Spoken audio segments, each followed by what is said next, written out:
자, 우리 지난 시간까지는 기초 정보 관리에 대해서 마지막 거래처별 초기율까지 설명을 해드렸었고요. 재무제표에 대해서 재무제표의 연결관계가 어떻게 됐는지까지 알아보았습니다. 자, 이번 시간은 이제 기초 정보 관리 파트는 마무리가 됐고요. 두 번째 이제 넘어갈 파트가 우리 전표 입력을 해야 돼요. 근데 이 전표 입력 파트에서는 여러분들이 순서적으로 일반 전표 입력을 먼저 배우실 겁니다. 일반 전표 입력에서는 우리 재무상태표에 자산부채 자본과 손익계산서에 수익비용 계정들을 갖다가 입력하는 걸 연습하시게 될 거고요. 그 다음에 회계 1급에서 가장 중요한 파트 중에 하나가 바로 이 매입매출 전표 입력이에요. 여러분이 회사에서 실무 업무를 하시게 되면 일반 전표와 매입매출 전표 입력 이 두 가지에서 뭐 일일이 됐던 일주일이 됐던 한 달이 됐던 대부분의 7, 80% 이상의 업무를 여기에서 입력을 하시면서 업무를 보시게 된다는 얘기죠. 여러분의 생업에 연결된 파트이기 때문에 내용들을 잘 익혀두시기 바라고요. 그 다음에 부가가치세와 관련돼서 회사에서 판매하는 그 상품 제품에 대해서 여러분이 거래처로 또는 국세청으로 세금계산서를 발행해서 보내는 것까지 배우시게 될 거예요. 그래서 이 파트가 여러분이 실무에서는 엄청나게 중요한 파트이니까 하나씩 잘 배워보시도록 하시죠. 자, 그래서 여기 이제 프로그램을 직접 보기 전에 자, 전표 입력 장부 여러분 교재에서 첫 번째 파트가 일반 전표 입력이라고 나와 있는 걸 보실 수 있으실 거예요. 일반 전표 입력에 대해서 날짜 입력하는 방법, 번호, 구분, 또 계정 과목, 거래처 코드, 거래처명, 적요, 금액, 그 다음에 대차 차액, 전표 삭제, 별 희한한 것들 다 나오죠. 자, 그런데 우리는 이거 갖고 연습하는 게 아니라 일단 실기는요, 제가 설명해 드리는 대로 거래 내역을 입력하면서 익히시는 게 더 빨라요. 그러니까 똑같이 제가 실기를 설명해 드리잖아요. 교재를 그 다음에 천천히 읽어보시면 되겠습니다. 자, 지금 우리가 연습할 거는 필수 예제 따라하기 1월 2일부터 설명을 해 드릴 텐데요. 지금 여기에서는 여러분이 지난번에 우리 전표회계라고 했던 게 있거든요.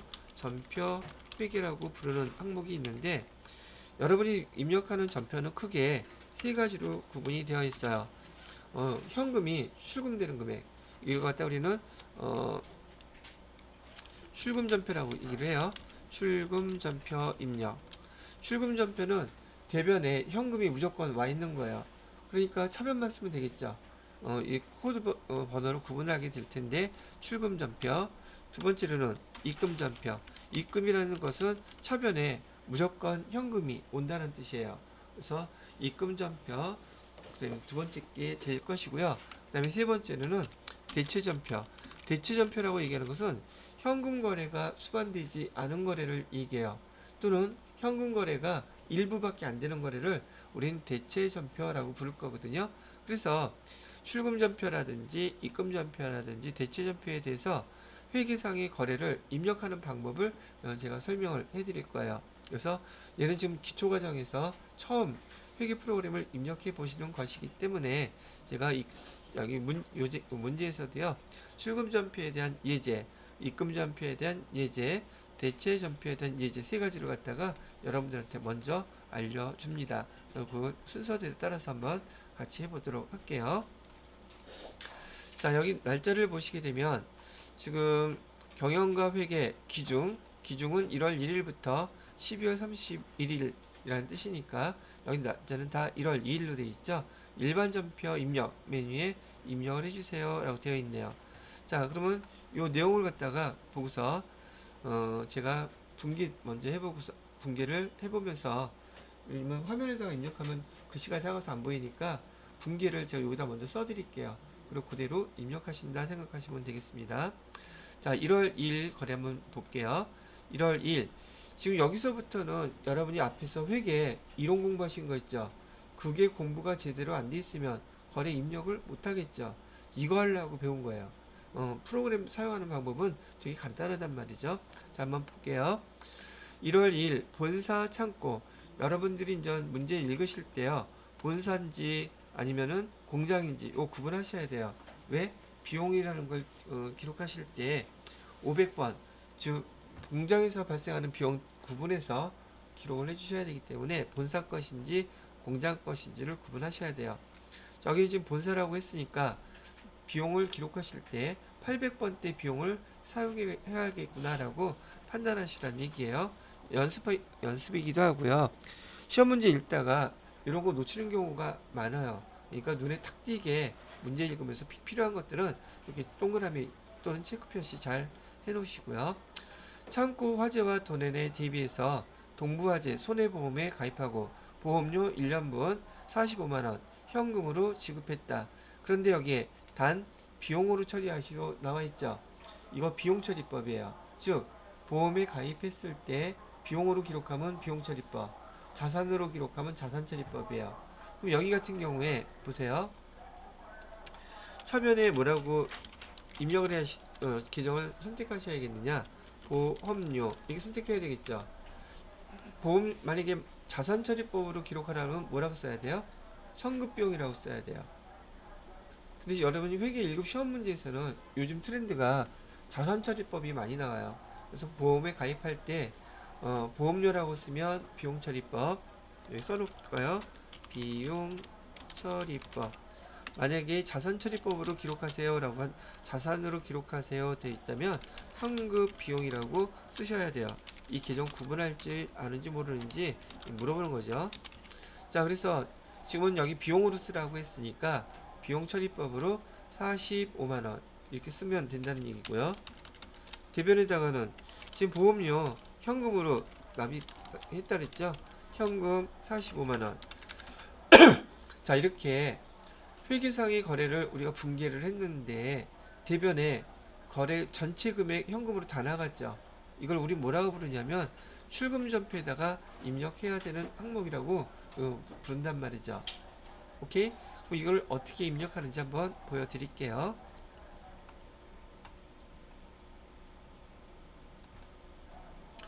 자, 요는 잠깐 멈춰놓고요. 자, 여러분 프로그램에서요. 일반 전표 입력 얘를 클릭하십니다. 그러면 전표 입력할 수 있는 화면이 이렇게 나와 있어요. 위에 보시게 되면 연은 지금 몇 년도인지는 우리 회계 연도가 요 위에 표시되어 있는 거 보이시죠? 우리가 처음에 입력했던 2023년 1월 1일부터 우리 회계 연도는 위에 정해져 있기 때문에 여기서 연도수를 입력할 필요는 없어요. 입력하는 모든 데이터가 다 2023년 거일 거니까요. 자, 근데 월을 한번 클릭해 보니까 1월부터 12월까지 다 표시되어 있죠. 그래서 월을 선택합니다. 그 다음에 1. 자, 여기서 좀 주의하셔야 될 게 여러분이 만약에 여기 월을 선택하고 여기다 날짜를 입력하잖아요. 예를 들어서 날짜 2일 이렇게 입력하게 되면 앞으로 입력되는 모든 데이터가 다 2일 거예요. 오케이? 근데 여러분 증빙서류들이 보편적으로 날짜가 가지런히 2일 것만 모여 있겠어요? 뒤죽박죽 섞여 있겠어요? 그러면 평상시에 업무를 보실 때는 이 날짜를 이렇게 세팅하면 안 돼요. 여기 그냥 스페이스바를 눌러서 지우시고요. 여기 날짜는 비워놓잖아요. 그럼 여러분이 필요한 날짜들은 그때 여기다가 날짜를 입력하고 해주시면 고쳐주시면 그 날짜 전표가 자동으로 입력이 돼요. 날짜는 5일이었다, 3일이었다, 7일이었다, 10일이었다 상관없습니다. 입력만 있는 대로 다 해주시고 나갔다 들어오잖아요. 그럼 날짜별로 자동으로 소팅돼 있어요. 그러니까 그렇게 입력하시는 거예요. 근데 저는 편의상 여러분들한테 화면에 하나씩 보여드리는 게 좋을 것 같아서 날짜를 2일로 여기다가 그냥 입력해 놓고 또 문제에서도 다 2일이죠. 그래서 여기다 2일이라고 입력해 놓고 쓸 건데 여러분들은 여기 이렇게 비워놓은 상태에서요. 날짜 회계상 거래 하나하나 처리할 때 날짜를 직접 입력해 보시면 돼요. 자, 또 하나 말씀드릴 게 뭐가 있느냐면 여러분이 그 엔터키에는 엔터키를 치잖아요. 자료를 입력하고 그럼 두 가지 기능이 있어요. 하나는 저장 기능이에요. 그리고 또 하나는 그 위에 문자가 있으면 글자가 있으면 걔를 카피하는 기능도 있어요. 엔터에. 그래서 이따가 이제 활용해 보면서 언제 대부분은 다 엔터 치면 되는데 위에 문자가 있을 때는 화살표로 지나가거나 마우스로 지나가는 게 편할 때가 있단 말이죠. 그럼 몇 번 실수해 보면 알게 되니까 같이 한번 해보도록 하자고요. 자, 그러면 저는 여기 날짜를 2일로 세팅을 해 놓을게요. 2일이 자동으로 뜨겠죠. 자, 여기 구분이라는 게 나와 있네요. 구분은 뭐냐면 여러분이 그 1번이라고 입력을 하잖아요. 구분은 이렇게 좀 올려놓을게요.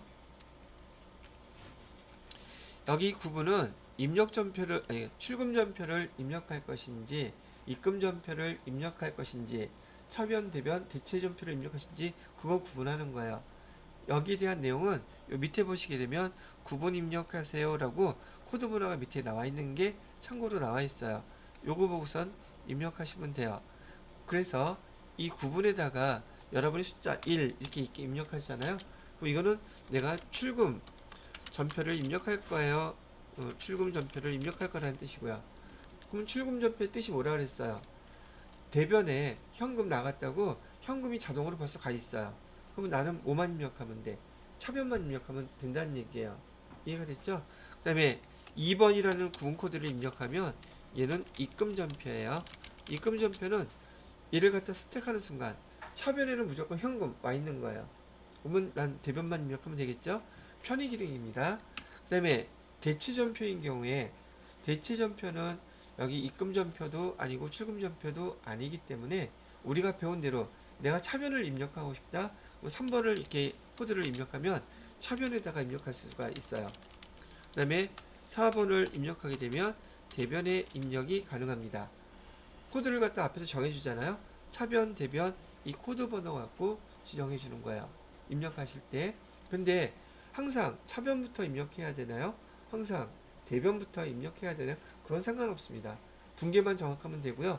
내가 필요에 따라서 대변부터 먼저 입력하실 수도 있고 차변부터 입력할 수도 있습니다. 그 다음에 5번은 뭐라고 되어 있냐면 여기 결산 차변이라고 되어 있는데 차변에 입력하는 건 똑같아요. 근데 여러분들은 손대지 않습니다. 얘는 나중에 결과 나중에 12월 31일 날 결산할 때 12월 31일에만 결산 차변, 결산 대변 얘를 줄임말로 결차라고 불러요. 결산 차변. 6번은요. 결산 대변.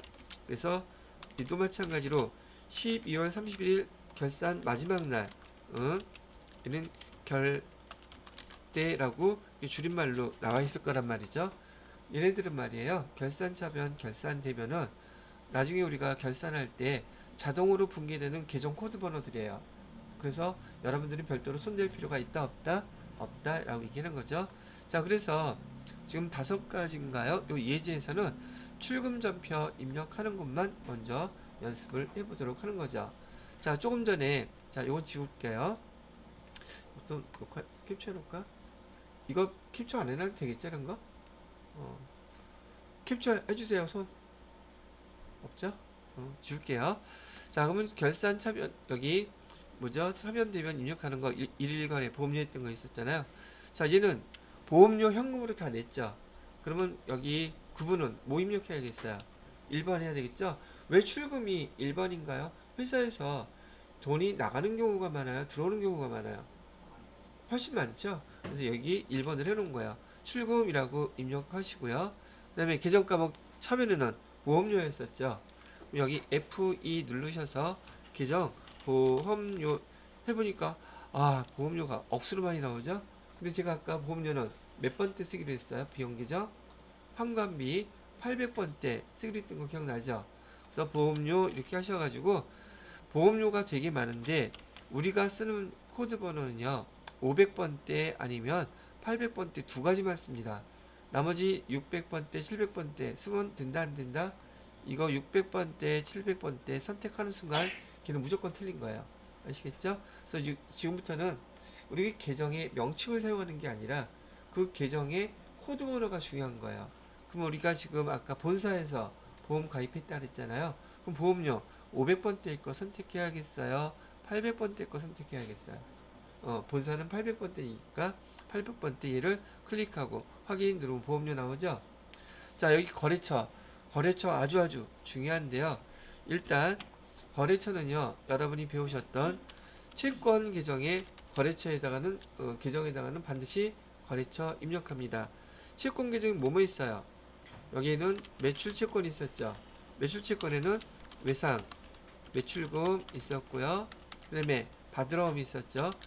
이런 계정에다가는 거래처 반드시 입력해야 된다는 얘기예요. 왜? 누구한테 돈을 받을 것인지를 알아야 된다는 얘기니까요. 그 다음에 또 뭐도 있었어요. 기타 채권이 있었죠. 기타 채권의 미수금 계정 또는 상급금 계정 반드시 입력해야 되고요. 매출 채권, 채권의 반대가 뭐였었어요? 채무잖아요. 여기 채무 계정에도 누구한테 돈을 줘야 되는지 여기도 매입 채무, 매입 채무에는 외상 매입금, 그 다음에 지급어음 두 개 있었죠.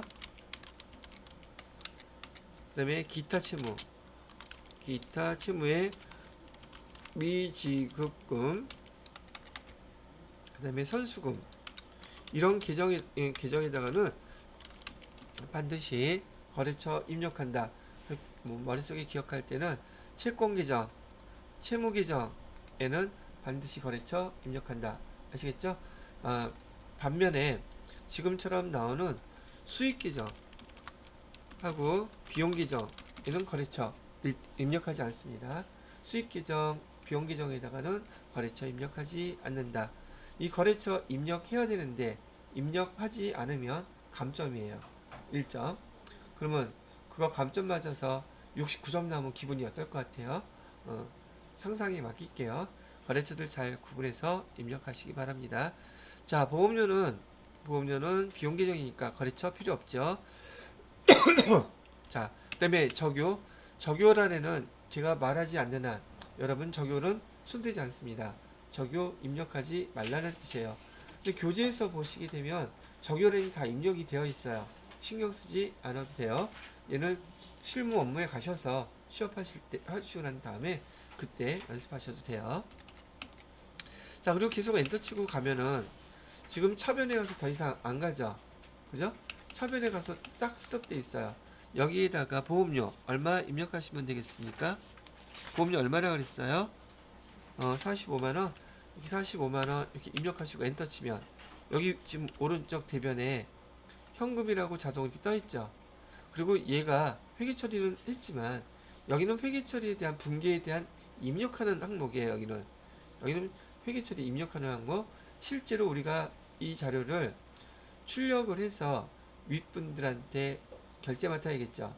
그럼 진짜 분계는 어디에 나타나 있냐면 차변 밑에 보시게 되면 전표라고 해서 여러분이 입력했던 자료가 여기에 나타나 있는 거 보실 수 있죠. 나는 대변에다가 현금 45만원 입력하지 않았는데 여기 보니까 현금 45만원 대변에 딱 나와 있죠. 그죠? 얘 보면은 전표 출력 나와 있는 거 보이시죠? 회사에서는 출력해 가지고 여러분 증빙서류 붙여 가지고 결제 올리면 되는 거예요. 아시겠죠? 여기는 여러분들이 회계상의 거래에 대한 자료를 입력하는 화면, 그다음에 그 결과 화면은 밑에 출금 전표에서 나와 있는 거 보이시죠? 출력하면 요 밑에 있는 자료들이 출력이 됩니다. 자, 그래서 첫 번째 거 한번 입력을 해 보셨고요. 자, 그 다음에 두 번째 거 한번 입력을 보도록 하겠습니다. 두 번째 것도 여기서 보시게 되면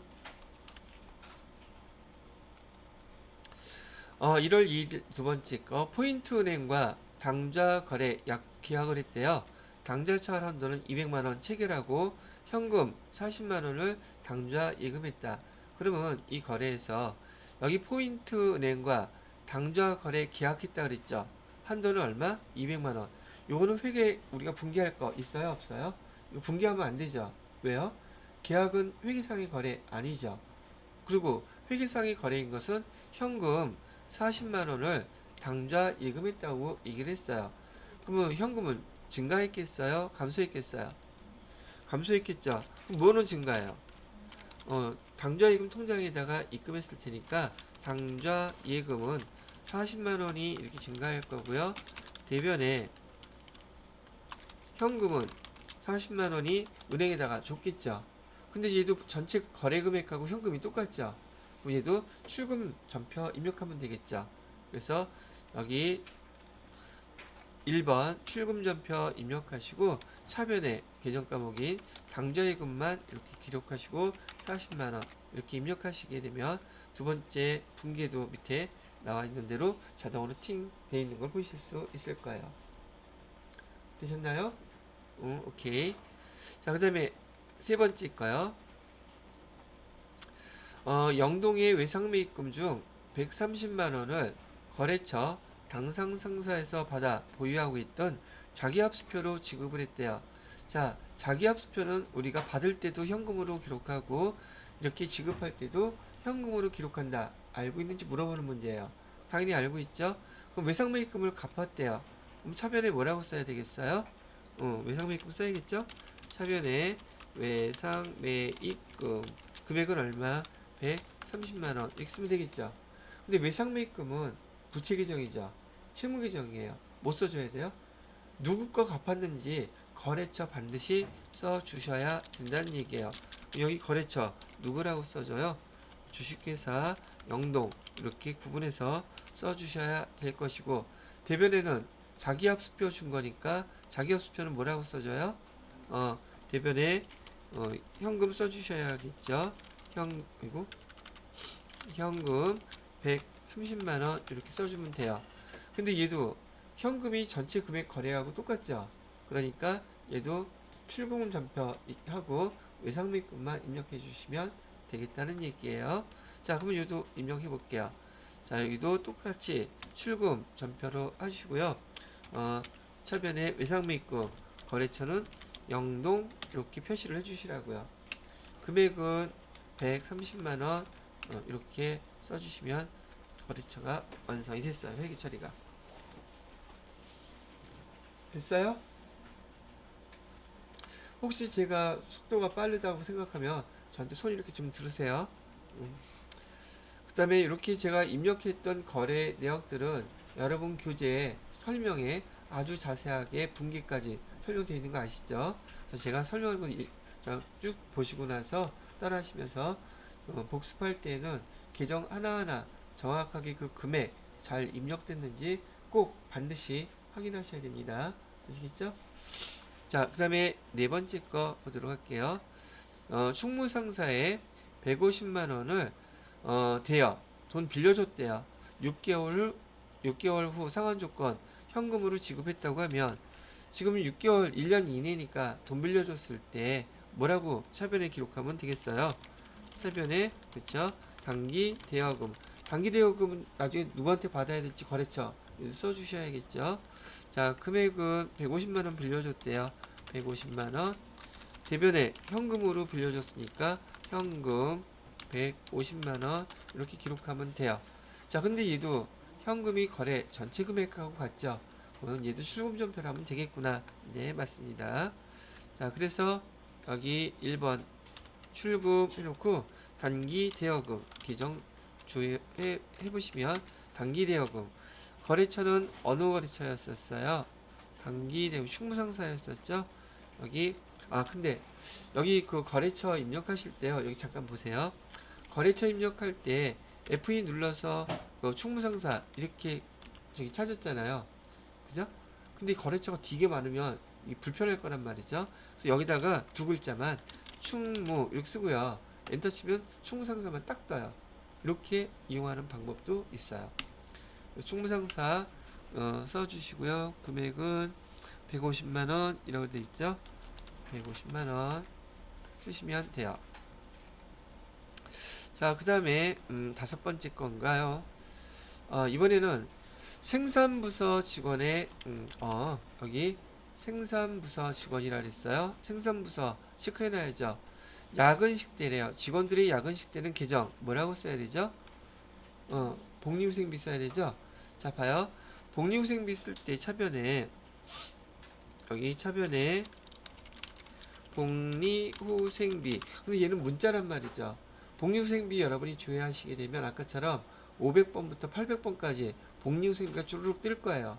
그럼 얘는 몇 번 때 복리후생비 사용해야 될까요? 여기 생산부서라 그랬잖아요. 생산부서는 본사에 있을까 공장에 있을까? 공장에 있어요. 그래서 이걸 보시고 여러분들은 500번 때. 근데 이걸 우리가 글자로 쓸 때는 있잖아요. 500번 때라고 안 쓰고 글자로 쓸 때는 이렇게 아까 제조 경비라고 그랬었죠. 이거 공장에서 하는 거 제조 경비라는 뜻으로 500번 때는 제자 이렇게 쓰는 거예요. 금액은 얼마라고 되어 있어요? 58,000원 이렇게 되어 있죠.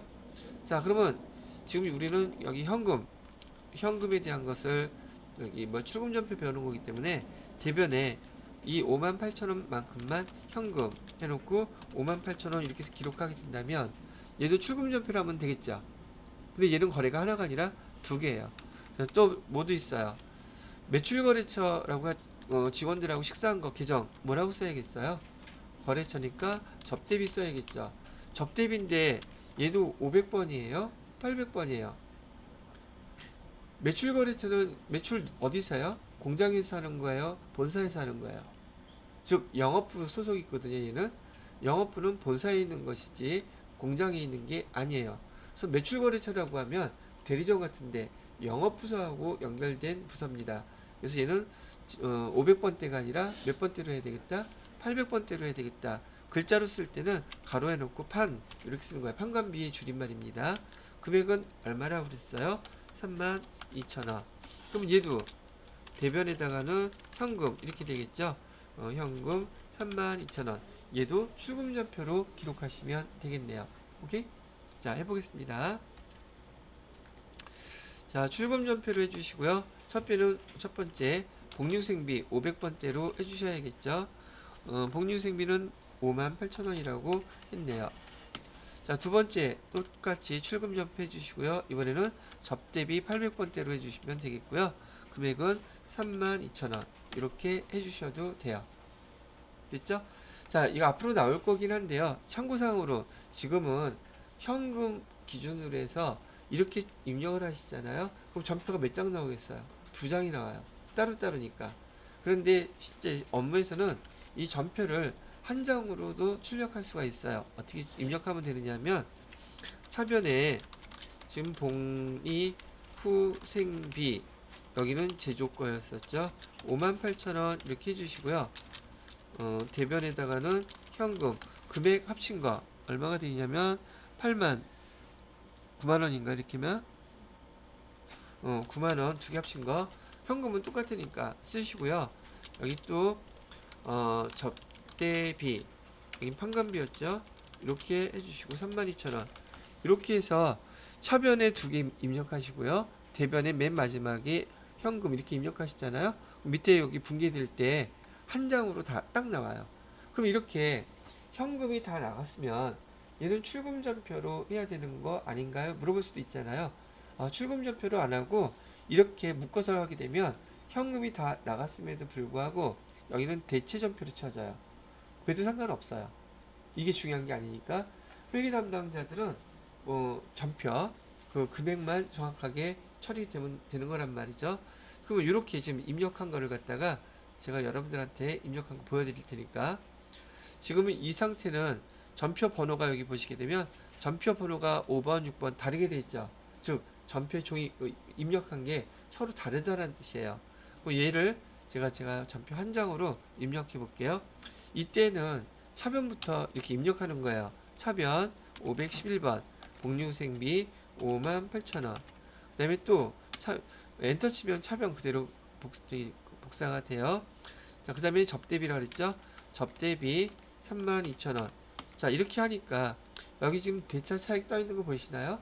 여러분이 매번의 거래를 입력할 때마다 이 빨간색 나와 있으면 안 됩니다. 이건 무슨 뜻이에요? 차변, 대변, 합계금액 일치하지 않는다는 뜻이에요. 그런데 그냥 무조건 엔터 치고 넘어가면 나중에 틀리겠죠?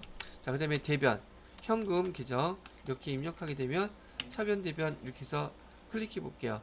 그럼 얘가 다 같은 전표에 기록이 된 번호입니다 라고 해서 7번 전표가 딱 이렇게 나와 있죠. 보이세요?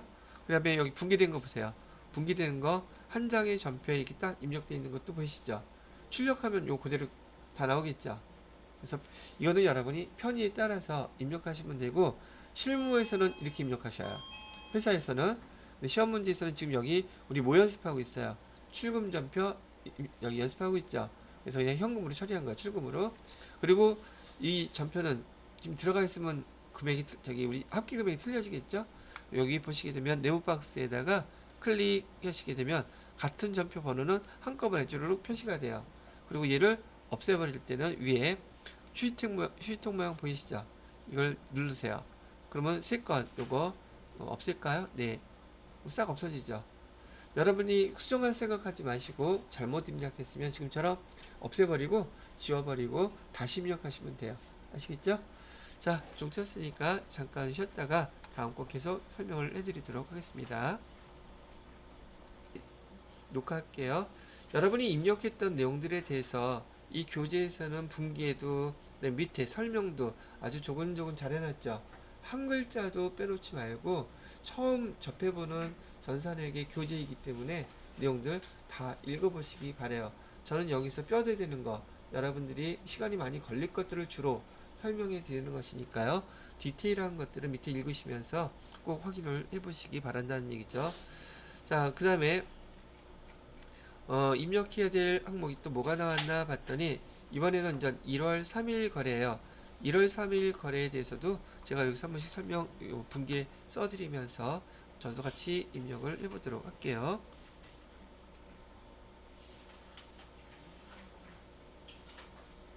자, 1월 3일 거래 한번 보겠습니다. 자, 종로 직매장에서 당사 제품 외라 그랬어요. 지금 우리 회사에 제품을 파는 게 아니라고 나와 있고요. 밑에 일반적인 상거래가 아니래요. 그런데 이런 타사의 제품을 판매하고 수수료 50만 원을 지금 현금으로 받았다는 얘기예요. 그럼 얘를 분기하면 어떻게 될까요? 차변에 뭐라고 써요? 현금 받았다고 했으니 현금 50만 원 일단 이렇게 써야겠죠. 대변에는 뭐라고 써야지 돼요? 대변에는 수수료인데 비용이에요? 수익이에요? 수수료 우리가 받은 거야. 대신 팔아주고 돈 받은 거 수수료 수익이라고 쓰시면 되겠죠. 금액은 얼마? 50만원. 자, 이렇게 분계가 되었는데 지금 차변에 현금 전체 금액하고 똑같죠. 그래서 우리가 편의 기능이에요. 아, 선생님 저는 얘를 차변에다가 구분 코드 번호 3번 입력하고 차변에 현금 쓰고요. 대변에다가 4번 입력하고 수수료 수익 이렇게 쓸래요. 예, 그렇게 써도 괜찮아요. 그런데 편의 기능이라는 건 좀 더 효율적이라는 뜻이잖아요. 그럼 여러분이 이거 활용하는 걸 배운 다음에 그렇게 쓰는 게 더 편리하겠죠. 시간적인 절약도 될 것이고요. 자, 첫 번째 1월 3일 거래 첫 번째 거를 프로그램에다가 입력을 해볼게요. 자, 날짜는 1월 3일로 해주시고요. 자, 이번에는 얘는 입금 거래죠. 구분 코드 번호는 몇 번이에요? 2번이에요. 그럼 입금이라고 딱 표시되죠. 그러면 계정 과목은 대변 것만 입력하면 돼요. 그래서 여기다 한 번 더 보세요. 아까 거래처 입력할 때도 코드라는 자리에다가 두 글자만 입력하고 엔터 쳤더니 걔가 딱 나왔죠. 이번에도 계정 과목도요. 여기다가 수수라고 두 개만 쓰고요. 엔터를 딱 치잖아요. 그럼 수숫자가 들어간 건 쭉 나와요. 근데 이 수수료 비용은 지금 영업과 관련이 우리 거 있는 거예요? 없는 거예요? 그러면 영업 외란 뜻이죠. 그럼 코드 번호가 800번이겠어요? 900번이겠어요? 900번이 되는 거예요. 그래서 900번 때 수수료 수익 하나밖에 없죠. 이거를 선택해 주시면 되겠고요. 거래처 입력할 필요 있다 없다. 수익과 비용 계정에 해당하는 거래처 입력하지 않습니다. 그래서 수수료 여기 수익 받은 거 얼마라고 되어 있어요? 50만 원이라고 되어 있죠? 50만 원 이렇게 입력하고 밑에 띡 보니까 분기는 차변의 현금 50만 원, 대변의 수수료 수익 50만 원 분기가 되어 있고요. 우리가 입력한 곳에는 차변에 지금 여기 구분해서 입금전표 써갖고 차변의 현금으로 그냥 딱 표시가 되어 있죠. 이렇게 와 있는 것이다 라고 보시면 되겠습니다. 자, 그 다음에 두 번째 문제 한번 볼까요? 1월 3일 거래 당사한 상사의 외상 매출금 중 70만원 현금으로 받았대요.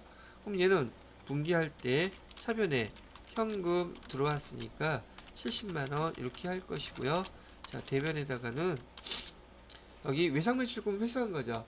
외상 매출금 70만원 이렇게 쓰면 되는데 돈을 받았으면 외상 매출금 누구한테 받았는지 알아야 되죠.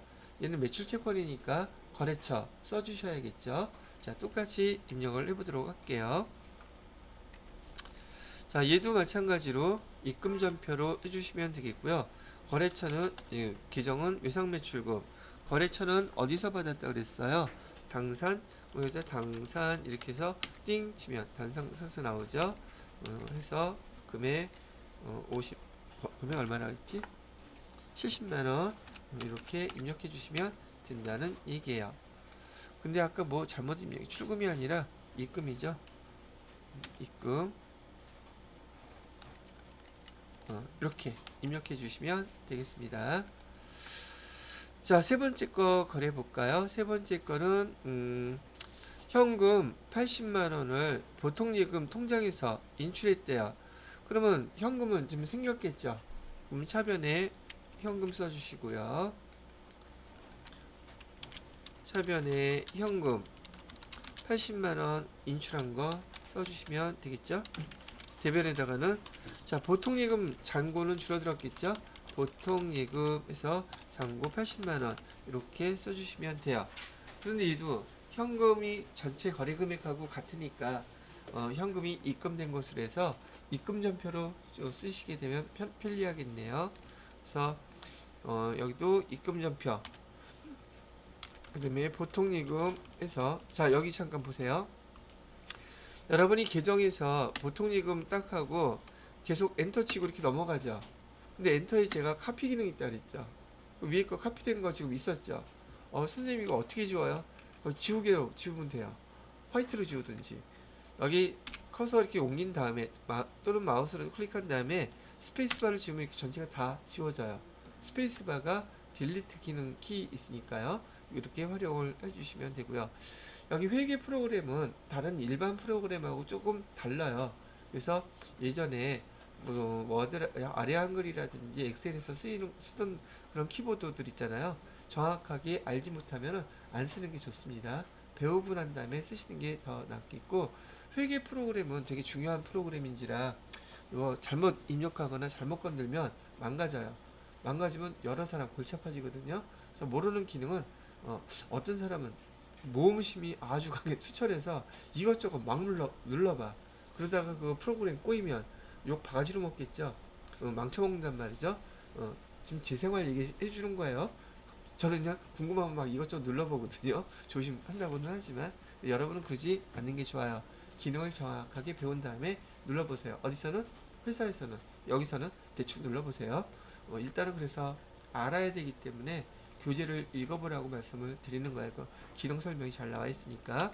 자, 이렇게 해서 보통예금 80만 원을 인출한 거 이렇게 기록해 주시면 되겠습니다. 자, 그 다음에 다섯 번째 볼까요? 네 번째 거네요. 원효상의 외상 매출금을 30만 원은 자기합수표로 회수했대요. 자기합수표는 현금이죠. 그러면 자기합수표 회수한 거에 대해서 여기 차변에다가 현금 자기합수표는 30만 원 이렇게 써주시면 되겠고요. 또 충무상사의 외상매출금 20만 원은 동점 발행 당좌수표를 받았대요. 이것도 당좌수표를 받았으면 내 입장에서 또 현금이죠. 그래서 현금, 아이고, 현금 얼마를 받았냐면 20만 원을 이렇게 받았대요. 근데 현금은 결국 다 합쳐서 50만 원이 들어왔지만 여기 앞에 위에 있는 거 현금에 대해서는 전표 두 개로 쓰셔야겠죠. 여기 외상 매출금 회수한 거니까요. 30만 원 써주시고, 외상 매출금이 거래처 어디에서 지금 회수한 거예요? 원효 거래처 입력해 주란 얘기죠. 원효 상회 거래처 입력해 주시고요. 그 다음에 두 번째는 대변에 충무상사래요. 충무상사 아이고 뭐야 이거, 똑같이 외상 매출금 20만원 이렇게 주고, 이번에 거래처는 어디에요? 충무상사 이렇게 기록을 두 개 따로따로 나눠서 입금전표로 표시해 주시면 되겠네요. 여기에서는 여러분들한테 이렇게 자기업수표로 돈 받았을 때 현금이라고 쓰는 거 아는지 물어본 거고요. 그 다음에 동점이라고 하면 동점은 거래처라 그랬죠. 거래처에서 당좌수표 받았을 때에도 현금이라고 이렇게 쓰는지 아는지를 물어본 문제예요. 그대로 이렇게 따로따로 입력해 주시면 되겠죠. 자, 입력해 볼게요. 입금전표로 해주시고요. 외상매출금을 회수했어요. 첫 번째 외상매출금은 원효상회 거였었고요. 원효상회에서 회수한 금액은 30만원이었습니다. 그 다음에 두 번째 입금전표로 똑같이 외상매출금 회수했는데 두 번째 거래처는 충무였었죠. 충무 상사 금액은 20만원. 이렇게 따로따로 입력해 주시면 되겠습니다. 자, 그 다음 것도 보도록 할까요? 자, 다섯 번째예요. 현금 100만원을 좋은 은행에서 2023년 6월 30일 상환 조건으로 차입. 돈 빌렸다네요. 그럼 돈을 빌렸으니 일단 현금 100만원은 들어왔겠죠. 그래서 차변에다가 현금 100만원 쓰시면 되겠고요. 차변에 현금 100만원. 자, 6월 31일 날이면은 1년 이내죠. 돈 빌린 거 이거 뭐라고 쓰면 되겠습니까? 계정 단기 차입금 써야 되죠. 단기 차입금 100만원. 자, 돈 빌렸으면 누구한테 빌렸는지 얘는 채무니까 이거 써놔야 되겠죠. 어디 은행이라고 되어 있어요? 좋은 은행이라고 이렇게 해서 거래처까지 써놓으시면 됩니다. 거래 전체 금액하고 현금 들어온 게 같죠? 얘도 마찬가지로 입금전표로 쓰시면 되겠네요. 자, 그래서 또 입금전표 해주시고요. 단기 차입금이라고 써야 되는데 단기 차입금. 그다음에 여기는 좋은 은행 거래처 써주시고요. 금액은 100만원. 네, 이렇게 해주시게 되면 출금전표에 이어서 입금전표도 항목들 쭉 다 한번 입력을 해보시게 됐네요. 자, 그 다음에 또 있었나? 마지막 거 있네요. 여섯 번째, 충무상사의 단기 대여금에 대한 이자 3만원이 현금으로 회수됐대요. 그러면 현금으로 회수됐으니까 얘도 차변에 현금부터 써야겠네요. 현금 3만원 회수됐고요. 자, 대변에다가는 단기 대여금 쓰는 게 아니라 이자죠. 얘는 이자 뭐라고 써야 돼요? 수익 3만원 이렇게 써야 되겠죠. 마찬가지로 입금전표로 입력을 해주시면 되겠습니다. 자, 입금 해놓고 이자 수익 금액은 3만원 이렇게 하면 6가지 거래에 대해서 여러분이 순차적으로 한번 입력을 해 보시게 됐습니다. 자, 밑으로 내려가면 여러분들한테 그 좀 수행에 대한 거 따라하기 1월 3일자 1번부터 6번까지 쭉 설명이 되어 있는 걸 보실 수 있죠. 자, 그 다음에 연 세 번째 1월 5일 거래인데요. 이 1월 5일 거래는 여러분이 차변, 대변 따로따로 입력하는 대체 분기를 연습하는 거예요. 자, 1월 5일 거부터 한번 보도록 하겠습니다. 1월 5일 원효상의 외상매출금 100만원이 당사 보통예금 계좌로 이체됐대요. 그러면 우린 차변에다가 코드번호 3번 입력하시게 되면 얘가 차변이죠. 구분 코드번호. 그러면 보통예금 계좌가 증가했겠네요. 보통예금 계좌로 돈이 들어왔다는 뜻이니까 100만원. 왜 들어왔나 봤더니 외상매출금이 회수된 거네요. 여기 대변을 입력할 때는 코드번호 4번 치시면 대변 이렇게 입력할 수 있게 된다고요. 외상매출금 100만원 이렇게 해주시고요. 외상매출금은 거래처 입력해 주셔야 되죠. 누구한테 돈 받았는지 알아야 되니까 거래처는 여기 원효 상위에 이렇게 써주시면 되겠습니다. 자, 그러면 대체전표 처음 입력하는 것이고 지금 이 거래에서 현금이 있어요 없어요? 현금 없죠? 이럴 때는 차변 따로 대변 따로 여러분이 입력해 주셔야 됩니다. 자, 입력해 볼게요. 날짜는 1월 5일 거래고요. 저는 차변부터 한번 입력해 볼까요? 차변은 보통예금 통장으로 돈이 들어왔대요. 금액은 얼마가 들어왔다 그랬었냐면 100만 원 들어왔죠. 그다음에 대변에다가는 외상매출금이 지금 회수가 됐대요. 외상매출금은 원효상의 거 회수가 됐다고 했으니 원효상에 해주시고 100만 원 이렇게 하게 되면 차변 따로 입력하셨고요. 대변 따로 입력을 했지만 밑에 대체전표에서 차변 대변 같이 분기가 된 항목이 나타난다는 얘기죠. 자, 그 다음에 두 번째 문제 볼게요. 신림상의 외상매입금 30만 원을 당좌수표를 발행했대요. 그러면 외상매입금을 갚는 거니까 차변에다가는 외상매입금 쓰셔야겠죠. 차변에는 외상매입금이 30만 원이라고 되어 있고요. 그 다음에 대변에다가는 당좌수표를 발행했다면 우리는 당좌예금이라고 기록하셔야 되죠. 당좌예금에서 30만 원 이렇게 빠져나갔다. 그 다음에 외상매입금은 매입 채무니까 거래처 여기 신림 상에 이렇게 써주셔야 될 거고요. 거래처. 자, 그러면 똑같은 내용으로 여기 프로그램에다가 저도 같이 입력을 해볼게요.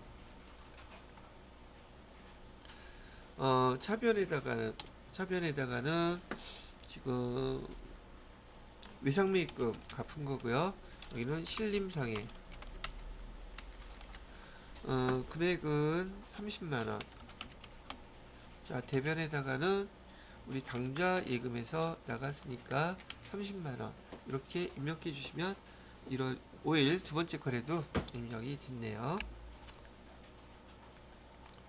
자, 그 다음에 세 번째 거. 서울식당에서 원재료 매입처에 동그라미 쳐놓으시고요.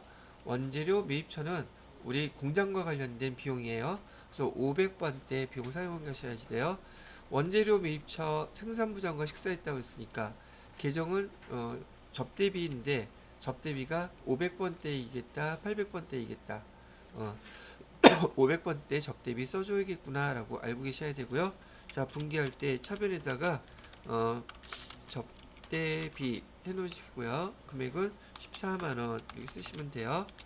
자, 대변에다가는 지금 카드로 결제했으면 돈 아직 지급 안 한 거죠. 계정 뭐라고 써야 돼요? 미지급금 금액은 14만원 써주시고요.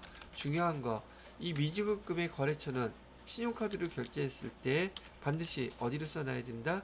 카드 회사를 써놓으셔야 돼요. 신한카드라고 이렇게 거래처를 써 놓으셔야 됩니다. 당연히 접대비는 500번대라고 말씀을 해드렸고요. 자, 이 내용 그대로 입력해 보겠습니다. 차변에다가 접대비 조회를 하셔서 500번대 접대비를 쓰셔야 된다고요. 그다음에 접대비는 금액이 얼마였었냐면 14만원이라고 했고요. 그다음에 대변에다가는 미지급금 거래처는 신한카드 써주셔야 돼요. 신한카드 14만원 이렇게 해주시면 돼요.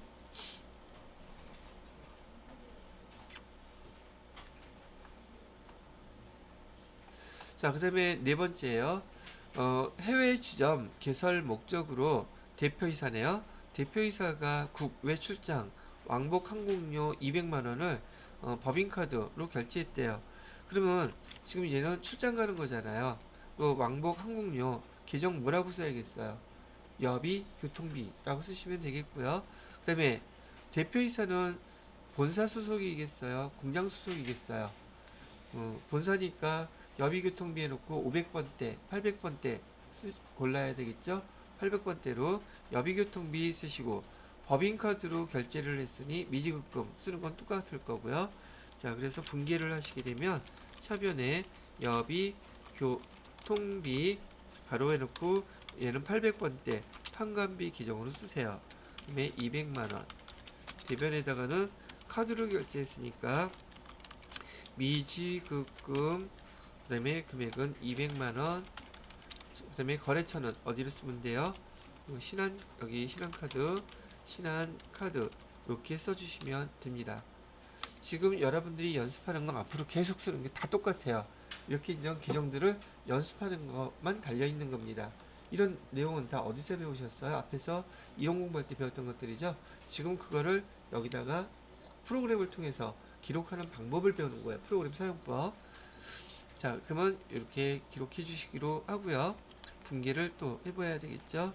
차변에다가는 여비교통비 800번대 여비교통비로 써주시고요. 금액은 200만원. 대변에다가는 미지급금, 거래처는 신한카드였죠. 99600 200만원 이렇게 써주세요.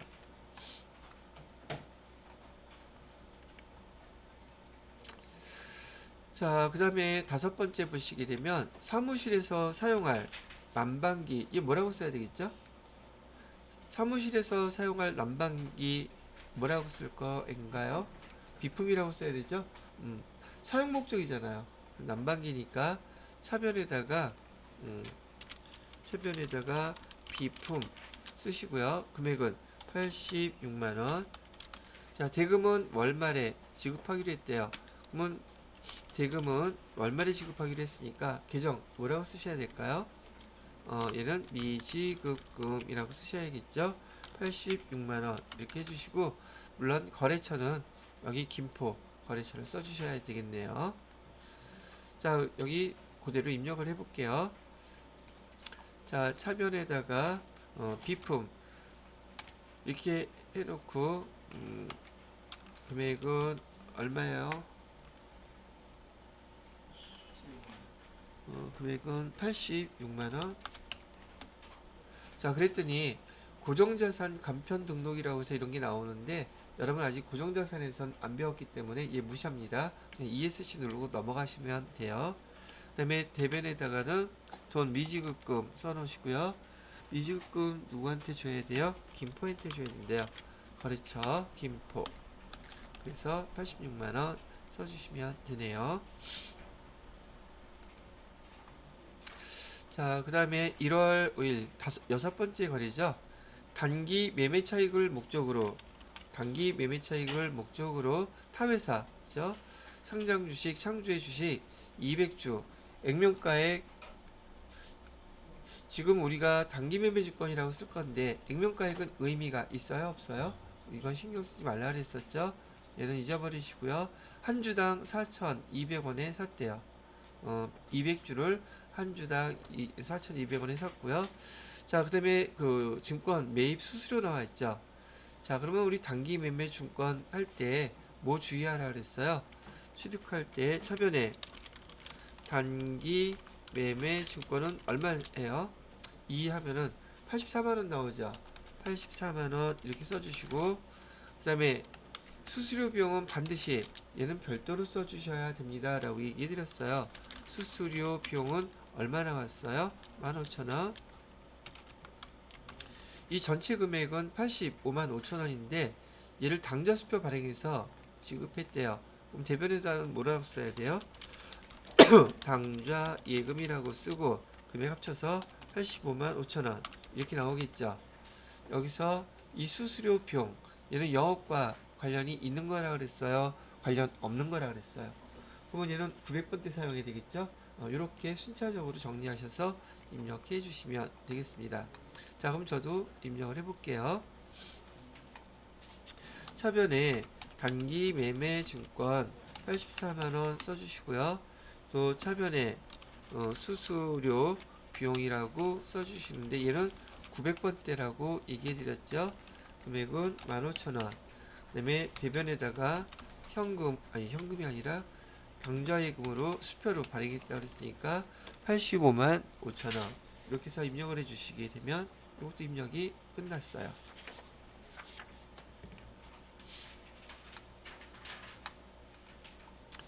자, 저기 7번째 마지막 문제네요. 좋은은행에서 2025년 3월 31일 상환 조건으로 200만원을 차입하고 선이자 12만원을 차감한 잔액이 당사 보통예금 계좌로 들어왔대요. 자, 이거 지금 돈 빌렸죠. 돈 빌렸는데 1년 넘어가죠. 그럼 이제 뭐라고 써야 돼요? 장기차 입금. 대변에 장기차 입금해서 200만원 이렇게 일단 써주시면 되겠고, 장기차 입금은 당연히 부채 계정이니까 어디 은행 써주셔야겠죠. 좋은 은행 이렇게 써주시고요. 거래처. 자, 이 금액 중에서 통장에 지금 들어와 있는 돈은 얼마가 들어와 있대요? 보통 예금으로 선이자라는 것은 이자부터 먼저 줬다는 얘기예요. 200만 원에서 12만 원을 빼면 188만 원인가요? 188만 원만 보통 예금에 들어와 있겠네요. 이렇게. 자, 나머지 여기 12만 원은 뭐라고 써야 돼요? 이자를 먼저 지급한 거죠. 그래서 이자 비용이라고 쓰시고 12만 원 이렇게 표시해 주시면 된다는 얘기예요. 자, 요것도 같이 입력을 해 볼게요. 자, 저 같은 경우는 이런 경우에는 대변 먼저 이제 입력해 줄래요. 그래서 장기 차입금 이렇게 써주시고요. 뭐 이렇게 많아. 장기 차입금 써주시고, 거래처는 좋은은행이라고 그랬었죠. 좋은은행. 금액은 200만원. 그 다음에 차변에다가는 선이자, 보통 여기 선이자만 해볼게요. 예, 이자 비용으로 써주시고요. 지금 여기 화면 잠깐 봐주세요. 저 같은 경우에는 지금 큰 금액부터 먼저 대변에다가 써놓고요. 문제에서 주어진 여기 이자는 12만원이라는 거 알죠? 12만원 치고서는 엔터 치니까 나머지 차액이 계산기 두들기지 않더라도 자기가 계산되게끔 이렇게 활용하면 계산기 안 눌러도 되니까 편하겠죠. 또 분기하실 때 잔액이 남는다는 거, 그 잔액은 자동 계산된다는 거 생각하셔서 큰 거 작은 거 대변 차변 여러분이 먼저 생각하고 문제에서 주어진 자료 다 입력하잖아요. 대부분 이렇게 잔액은 얼마라는 거 자동 계산이 돼요. 그럼 나머지 이 금액은 차변에 지금 보통 예금 통장으로 입금이 됐다고 얘기했죠. 그럼 188만원 딱 나오니까 이렇게 활용을 해 보셔도 괜찮을 것 같아요. 자, 이렇게 해서 여러분들한테 지금 출금전표, 그 다음에 입금전표, 그 다음에 대체전표 입력하는 방법들 쭉 설명을 해 보았죠.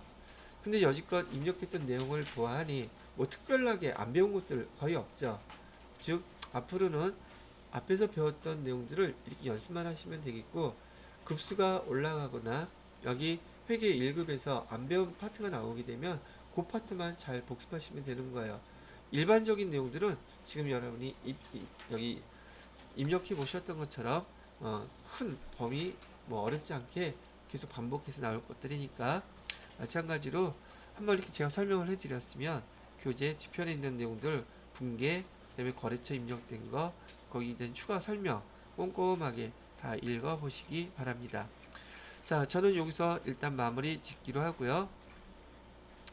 다음 파트가 2월 1일부터 총 22가지의 그 회계 상위 거래 문제를 여러분들한테 주고 일반 전표 입력을 한번 쭉 연습해 보세요 그랬는데, 이거는 다음 시간에 하기로 하고요. 이 22가지 문제 예제가 여러분 회계 1급에서 나오는 대부분의 문제예요. 이걸 잘 복습하시고 연습하시면 크게 여기서 벗어나지 않게 문제가 나올 거니까 그러려니 생각하고 다음 시간에 연습을 해보도록 하겠습니다. 자, 오늘 수업은 여기까지만 하고 마무리 할게요.